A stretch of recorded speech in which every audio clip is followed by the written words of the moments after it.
చిత్తూరు జిల్లా రాజకీయాల్లో పుంగనూరు నియోజకవర్గం హాట్ టాపిక్ గా మారింది. ఈసారి ఎన్నికల్లో ఇక్కడ ట్రయాంగిల్ ఫైట్ జరుగుతోంది.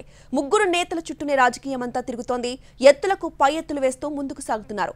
ఇంతకీ పుంగనూరులో ఈసారి గెలుపెవరిది?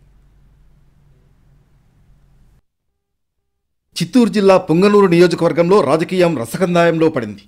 ఇక్కడ నుంచి పెద్దిరెడ్డి రామచంద్రారెడ్డి ఎమ్మెల్యేగా గెలిచి మంత్రిగా కొనసాగుతున్నారు. గత 2 ఎన్నికల్లోనూ భారీ మెజారిటీతో విజయం సాధించారు. 14 స్థానాల్లో 13 చోట్ల పార్టీని గెలిపించడంలో పెద్దిరెడ్డి కీలక పాత్ర పోషించారు. ఈసారి కుప్పంలో చంద్రబాబును ఓడించి జిల్లాలోని అన్ని సీట్లు గెలుస్తామని సవాల్ విసురుతున్నారు పెద్దిరెడ్డి. ఈ ఎన్నికల్లో ముచ్చటగా 3వసారి గెలుస్తానని ధీమా వ్యక్తం చేస్తున్నారు.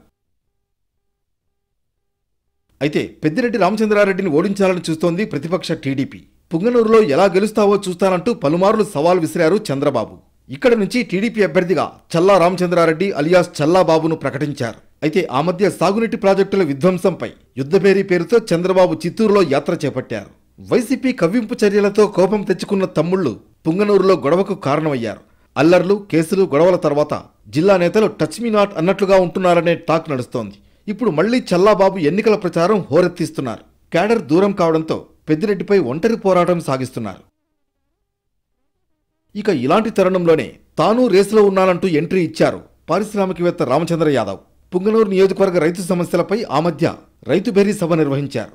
అప్పుడు జరిగిన గొడవలతో రామచంద్ర యాదవ్ ఫోకస్లోకి వచ్చారు. అయితే రామచంద్ర యాదవ్కు పబ్లిసిటీ ఎక్కువ, పబ్లిక్లో క్రేజ్ తక్కువ అనే మాటలు వినిపిస్తున్నాయి. ఇటీవల పుంగనూరులో నిర్వహించిన బహిరంగ సభ అట్టర్ ఫ్లాప్ అయిందని చెబుతున్నారు.